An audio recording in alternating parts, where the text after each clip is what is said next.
Finally, after 8 years of birding, I can say that I saw my first owl.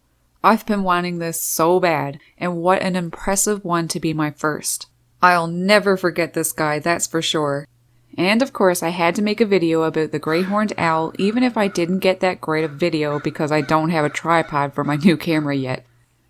Here are 5 fun and interesting facts about the mighty great horned owl. Enjoy! Can great horned owls turn their heads all the way around? Kind of. It all depends on the starting point. If an owl starts with its head in the forward position, it can easily rotate to look directly behind itself. If startled while in this position, the owl can crank its head a bit further. Some species can go a full 270 degrees from the front, but great horned owls cannot. Normally though, owls don't do more than look over their back. However, if it starts with its head rotated to the back over one shoulder, it can easily turn its head back to the front and then to the back over the other shoulder. So yeah, they can easily turn their heads all the way around if they start out facing backwards. This means they can see all the way around themselves without having to move their bodies at all. If you've ever seen a great horned owl, you'll know that they have large eyes, which is the case for all owls. These large eyes help them see in the night. Their pupils open widely in the dark, and their retinas have many rod cells for excellent night vision. However, their eyes are so large that they cannot move them in their sockets like we can. So, for this reason, they need to be able to turn their heads further. Their long necks, around 14 cervical vertebrae as opposed to 7 in humans, is what allows great horned owls and other owls to do this. Because they have long, fluffy neck feathers and keep their necks squished down into an S shape, it looks like they don't have much of a neck, but that's not the case.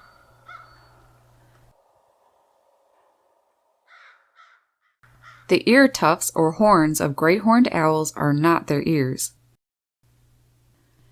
The great horned owl derived its name from the fact that their tufts or plumicorns resemble horns or tall ears. And honestly, I'd forgive anyone for thinking that these plumicorns are their ears. It really looks like they are. But actually, these tufts have nothing to do with hearing. So, where are their ears? They are hidden under the curved lines of dark feathers that form a facial disc on either side of their face. The great horned owl can actually raise these short facial disc feathers to amplify sound, similar to you putting your hands behind your ears. Their hearing is so sensitive that they can hear a mouse moving under a foot of snow. In fact, they can probably hear a mouse moving on the forest floor from a football field away. Interestingly, their ears are actually offset, with the right ear being a little higher than the left. This causes sound to reach one ear at a fraction of a second before it reaches the other. When the owl tilts its head until the sound equalizes, it will be staring right at his prey. The little mouse doesn't have much of a prayer. How old can great horned owls live to be? The average lifespan of great horned owls is between 5 and 15 years. That's just an average though, due to the high mortality for great horned owls in the first 2 years of life. They actually have potential for a very long life due to not having any real predators as adults. Many live into their 20s. In fact, the oldest great horned owl on record was at least 28 years old when it was found in Ohio in 2005. In captivity, however, they can live even longer. A female at the San Francisco Zoo turned 50 in 2012. But normally in captivity, they live into their 20s or early 30s. What do they eat? Great horned owls have the most diverse diet of all North American raptors. Their prey range in size from tiny rodents like shrews to hares, skunks, geese, and raptors. Primarily, though, they eat mammals and birds, especially rabbits, hares, mice, and American coots. But they aren't picky and will hunt many other species, including voles, moles, rats, gophers, chipmunks, squirrels, woodchucks, prairie dogs, bats, house cats, porcupines, ducks, loons, grebes, rails, owls, hawks, crows, ravens, doves. They supplement their diet with reptiles, insects, fish, invertebrates, and sometimes carrion.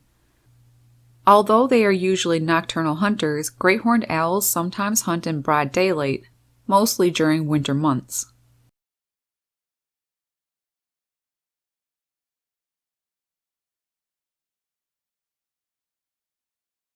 Great horned owls may be very large birds, but that doesn't stop smaller birds from mobbing them.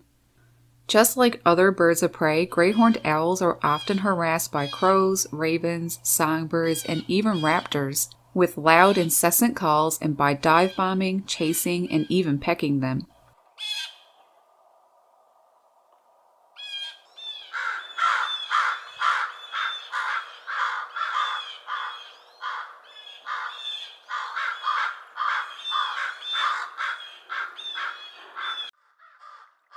You may be thinking that the crows are a bunch of bullies for harassing the owl, but the great horned owl is their most dangerous predator. They have good reason to be so angry. So that's some interesting facts about this quintessential owl of storybooks. I hope you enjoyed. Thanks for watching. Happy birding.